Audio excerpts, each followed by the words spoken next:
Hello. तो आज हम पढ़ेंगे एक बहुत ही इम्पोर्टेंट टॉपिक जिसका नाम है हाइपरटेंशन। हाइपरटेंशन हाइपरटेंशन का मतलब होता है इसको लोग हाई बीपी भी कह देते हैं। हाइपर मतलब ज़्यादा और टेंशन मतलब तनाव। तो ज़्यादा तनाव किस में?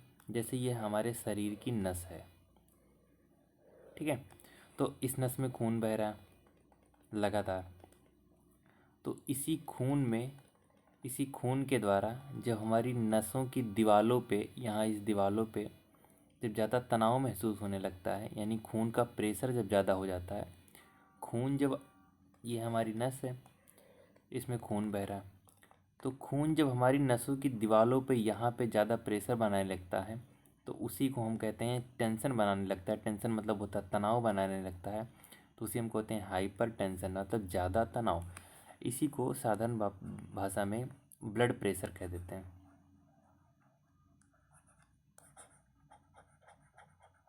ब्लड प्रेशर यानी जब ब्लड प्रेशर ज़्यादा होता है तो उसी को हम मेडिकल भाषा में हाइपरटेंशन कहते हैं। यानी ब्लड के द्वारा, यानी खून के द्वारा कितना प्रेशर हमारी धमनियों पे लग रहा है, आर्टरी पे, उसी को ब्लड प्रेशर कहते हैं।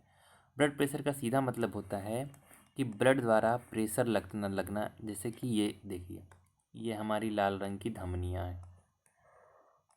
अब इसमें हमारा खून बह रहा है, ये हमारा खून बह रहा है, ठीक है, मान लीजिए खून बह रहा है।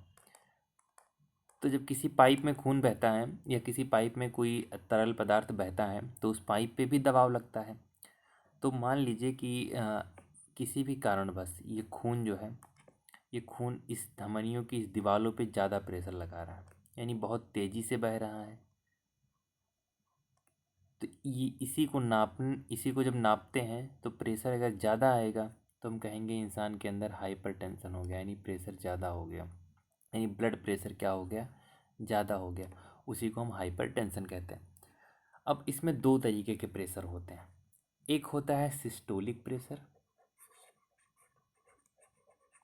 और दूसरा होता है, एक होता है सिस्टोलिक प्रेशर और एक दूसरा होता है डायस्टोलिक प्रेशर। डायस्टोलिक प्रेशर, अब ये दोनों क्या होते हैं? सिस्टोलिक प्रेशर का मतलब होता है कि जब हार्ट हमारा ब्लड को पंप करता है, जब हमारा दिल खून में, सॉरी, धमनियों में हमारे ब्लड को पंप करता है, तो उस समय जब हमारे दिल का, यानी हमारे ब्लड का प्रेशर कितना होता है, हमारा ब्लड प्रेशर कितना होता है, उसको हम सिस्टोलिक प्रेशर कहते हैं। और डिस्टोलिक प्रेशर क्या होता है? जब हमारा हार्ट रिलैक्स मोड पे होता है, रिलैक्स मोड में होता है, तब हमारे धमनियों का प्रेशर क्या होता है, उसको हम डायस्टोलिक प्रेशर कहते हैं। इसका मतलब होता है प्रेशर व्हेन हार्ट बीट, जब हार्ट बीट करता है। और इसका प्रेशर व्हेन हार्ट रिलैक्स, जब हार्ट रिलैक्स होता है तो उसको हम डायस्टोलिक प्रेशर नापते हैं। तो एक आपने नंबर देखा हुआ, ऐसे लीजिए, जैसे सामान्य लिखा 180, 120/80 mmHg, मिलीमीटर ऑफ मरकरी, ठीक है। तो जो हमारा ये नंबर दिखा रहा पहला वाला 120, इसको कहते हैं systolic pressure, SP systolic pressure. और जो 80 दिखा रहा है इसको बोलेंगे डायस्टोलिक प्रेशर, यानी डीपी, ऐसे समझ लीजिए, डायस्टोलिक प्रेशर। इसका मतलब 120 का जो दिखा रहा है सिस्टोलिक प्रेशर का मतलब जब हार्ट बीट किया, जब हार्ट ने एक बार पंप किया। और ये जो डायस्टोलिक प्रेशर बता रहा है कि जब हार्ट रिलैक्स हो गया, एकदम शांत मोड पे आ गया, तो उसका जब, तो उस समय जो धमनियों में, जैसे मान लीजिए हम नल है और नल से पाइप लगा के हम पानी, ये हमारा नल है मान लीजिए, ठीक है, यहाँ से हम पाइप के थ्रू पानी पहुँचा रहे हैं हम यहाँ खेत में। तो जब नल चलाएंगे तो पानी यहाँ पाइप से निकलेगा, लेकिन जब नल चलाना बंद कर देंगे तब भी तो पाइप में पानी रहेगा ना कुछ, तब भी तो कुछ पानी दबाव लगाएगा ना पाइप पे। वही जो प्रेशर होता है वो जब हर रिलैक्स मोड में होता है तब जो प्रेशर लगता है उसको हम डायस्टोलिक प्रेशर कहते हैं। वो यहाँ 80 लिखा है, 80 mmHg। और जब हार्ट, जब हम नल ज़्यादा चलाते हैं, जब हार्ट पंप करता है, तब जो प्रेशर होता है हमारी धमनियों में, उसको हम बोलते हैं सिस्टोलिक प्रेशर, वो 120। ऐसे ही। तो अब इसका कुछ क्राइटेरिया है। इसका क्राइटेरिया ये है, एक सेकंड, हाँ, इसका कुछ क्राइटेरिया है कि कितना हम नॉर्मल कहेंगे और कितना हम ज़्यादा कहेंगे, जिसको हम हाइपर टेंशन कहेंगे। तो अगर हम अमेरिकन हार्ट एसोसिएशन के द्वारा देखें तो उसकी अगर जो वैल्यू देखें, अमेरिकन हार्ट एसोसिएशन ने जो बोला है, अमेरिकन हार्ट एसोसिएशन कहता है कि जो नॉर्मल वैल्यू है, वो 120/80। हाँ, 1-2 वैल्यू, 2-4-5 वैल्यू इधर आगे पीछे हो सकती है, उतना ज़्यादा नहीं सोचना है, ठीक है। 120/80 mmHg होता है।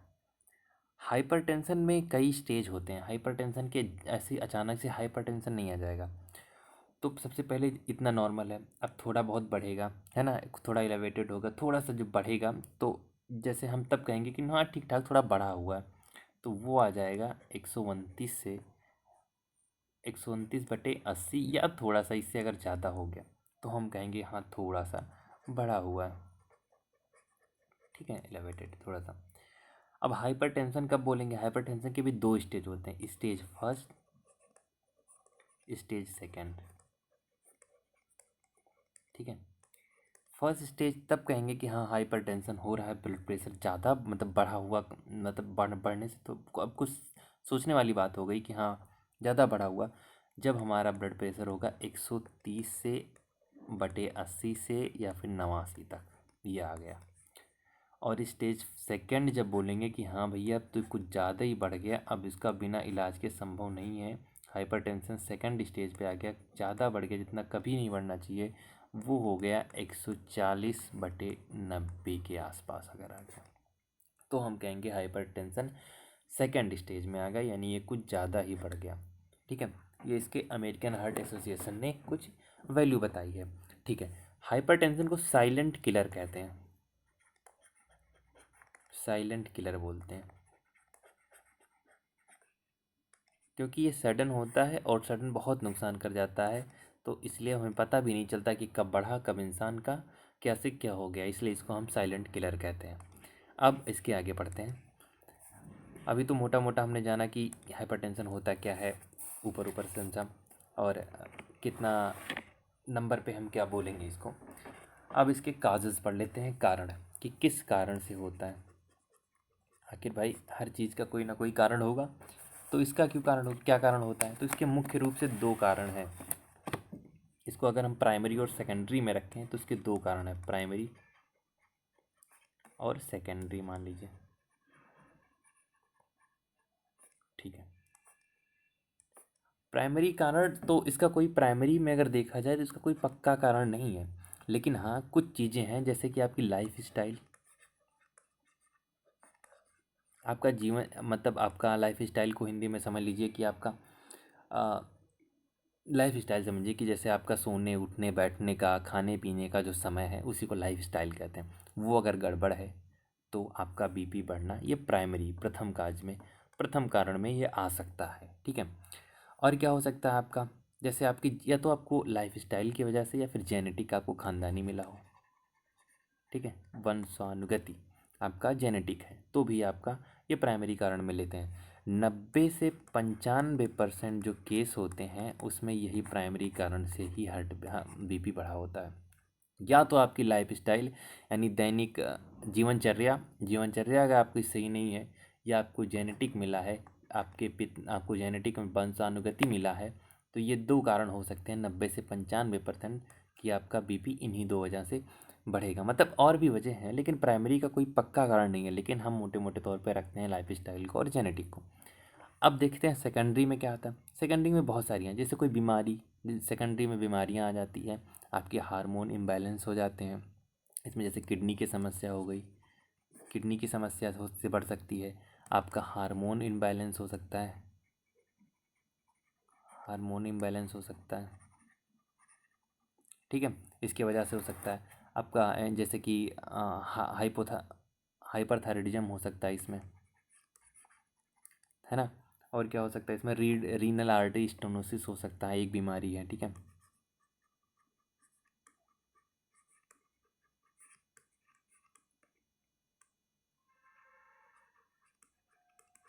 रीनल आर्टरी स्टेनोसिस हो सकता है। और सेकेंडरी कॉजेज में और क्या सकता हो सकता है, आपने ओरल कॉन्ट्रासेप्टिव पिल्स ली है,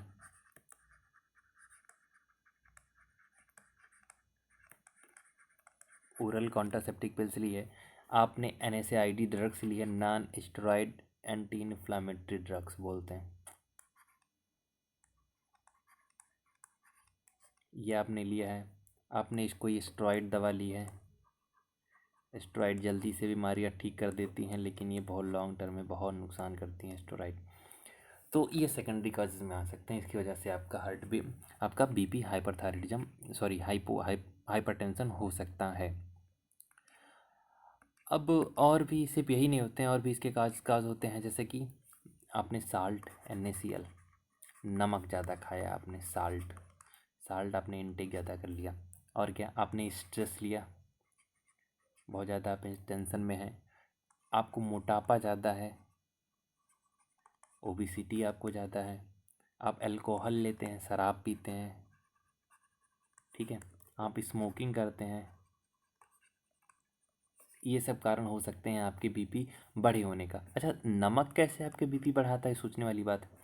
तो नमक क्या करता है, नमक हमारी बॉडी में पानी को रोक के रखता है, पानी रोक देता है।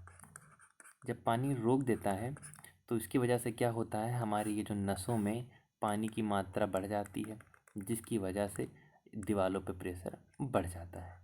समझ गए, इसकी वजह से नमक क्या करता है, हमारी वाटर को होल्ड करके रखता है हमारी बॉडी में, जिससे हमारा ब्लड प्रेशर बढ़ जाता है। स्ट्रेस में बहुत सारे हार्मोन रिलीज़ होते हैं, जिसकी वजह से आपका ब्लड प्रेशर बढ़ जाता है।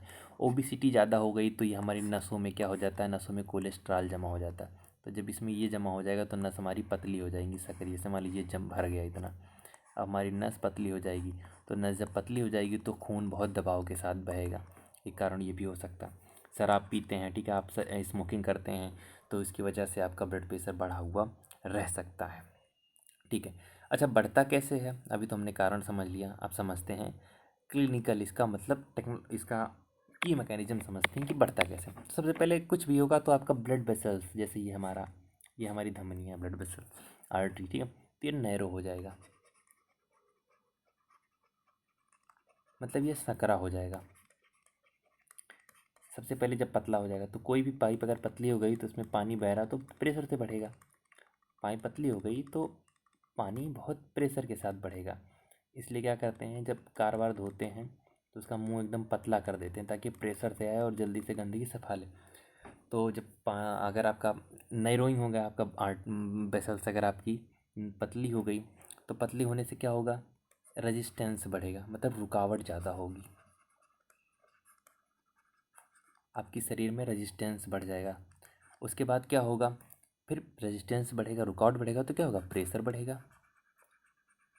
समझ गए, प्रेशर बनेगा तो फिर क्या होगा, जब प्रेशर बढ़ेगा तो आपके दिल को भी ज़्यादा काम करना पड़ेगा, तो आपका डैमेज भी कर सकता है। दिल को ज़्यादा काम करने का मतलब ओवरलोड हो जाएगा, तो आपके दिल के मसल्स जो हैं, दिल की दीवारें हैं, उस पर भी डैमेज हो सकती है। आपका ये जो नस है कमज़ोर जहाँ पड़ेगा वहाँ फट भी सकती है, ठीक है। ये ऐसे काम करता है, नैरोइंग होगा, फिर रेजिस्टेंस कॉज करेगा, रुकावट, देन प्रेशर बढ़ेगा, उसके बाद आपका हाई ब्लड प्रेशर हो जाएगा, आगे की चीज़ें डैमेज कर सकती हैं, ठीक है। अब इसके साइन और सिम्टम क्या, आखिर हम कैसे इसका पहचान करेंगे, सिम्टम क्या आएंगे, इसके लक्षण क्या दिखेंगे कि हाँ भैया ये हम इस लक्षण से समझें कि हमारा ब्लड प्रेशर बढ़ा हुआ है। साइन एंड सिम्टम देख लेते हैं, ठीक है। साइन एंड सिम्टम में सबसे पहले इसका हेडेक होगा, सर दर्द आपका होगा, हेडेक हो सकता है, और क्या हो सकता है, डिजीनेस, आपको चक्कर आ सकता है, ठीक है। और आपको क्या हो सकता है, ब्लड विजन आपको धुंधला दिख सकता है,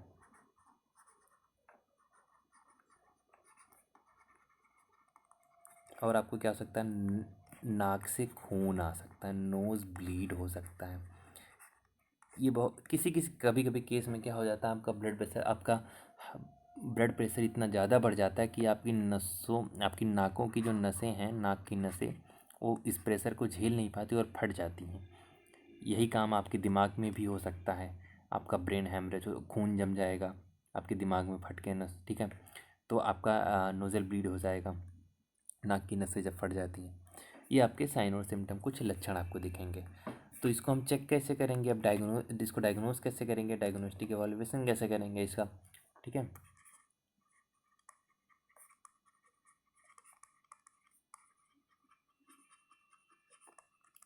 कैसे चेक करेंगे बताइए। पहले तो हम बीपी मॉनिटरिंग से बीपी नापेंगे, बीपी मशीन से क्या करेंगे, मॉनिटरिंग, बीपी मशीन से बीपी नापेंगे अपना, ठीक है। अब हम अपना ईसीजी करवाएंगे, अपना हार्ट रेट देखेंगे, हार्ट सही से काम कर रहा है कि नहीं कर रहा। और क्या, कुछ ब्लड टेस्ट भी करवाएंगे हम इसमें। ब्लड टेस्ट क्यों करवाएंगे? जनरली हम देखने के लिए कि हमारा कोलेस्ट्रॉल लेवल कितना है और शुगर लेवल कितना है, और शुगर लेवल कितना है। ज़्यादा कोलेस्ट्रॉल होगा, जाहिर सी बात है हमारी नसों में कोलेस्ट्रॉल ज़्यादा जम गया, हमारी नसें अब कोलेस्ट्रॉल का मतलब ग्रीस जम गया बहुत ऐसे समझो, कोलेस्ट्रॉल जम गया हमारी नसों में, तो नसें हमारी पतली हो गई हैं, है ना, जगह कम हो गया है। तो वो चेक करेंगे कितना कोलेस्ट्रॉल है कितना नहीं, शुगर लेवल कितना है आपकी बॉडी में। एक यूरिन टेस्ट भी करते हैं, यूरिन टेस्ट हो सकता है, लेकिन ये आप लिखेंगे इम्पोर्टेंट है, ये सब इम्पोर्टेंट है एग्ज़ाम के। तो यूरिन टेस्ट करते हैं देखने के लिए हमारी किडनी पे कितना असर पड़ा है, कि किडनी में जितना आना चाहिए छन के पेशाब के रास्ते, क्या वो सही से आ रहा है या कुछ ऐसी चीज़ें आ रही जो नहीं आनी चाहिए, यानी किडनी में कुछ असर पड़ रहा है इसकी वजह से। ठीक है, इसका ट्रीटमेंट है, इलाज क्या है, ट्रीटमेंट क्या है? ट्रीटमेंट आपका नमक कम कर दो भाई आप, है ना, साल्ट लेना कम कर दो, NaCl कम कर दो, और क्या कर दो, आप एक्सरसाइज करो, आप लाइफ स्टाइल अपनी सुधारो, समय से उठो, समय से बैठो, खाओ पियो, है ना, आप अपना वेट लॉस करो, ज़्यादा मोटे हो तो उसको कम, पतला हो थोड़ा कम करो, एक्सरसाइज करो, आप दौड़ो वोड़ो भागो, कैलोरी बर्न करो। ये हो गया जनरल ट्रीटमेंट में जो हम करते हैं। मेडिसिन में इसमें क्या देते हैं? मेडिसिन में हम देते हैं डायूरेटिक। डायूरेटिक जो मेडिसिन होती है वो क्या होती है हमारी, जब उसको आप खिला देंगे तो आपके शरीर से एक्स्ट्रा पानी को बाहर निकाल देगा, जिसकी वजह से ब्लड प्रेशर वॉल्यूम कम हो जाएगा और ब्लड प्रेशर कम हो जाएगा। और दूसरा होता है बीटा ब्लॉकर। बीटा ब्लॉकर क्या करता है, जब आपका हार्ट, दिल ज़्यादा तेज धड़क रहा है तो बीटा ब्लॉकर देने से दिल की धड़कन थोड़ी कम हो जाती है थोड़ा, लेकिन ये सब डॉक्टर की निगरानी में ही लेना चाहिए। तो आज के लिए इतना ही, थैंक यू।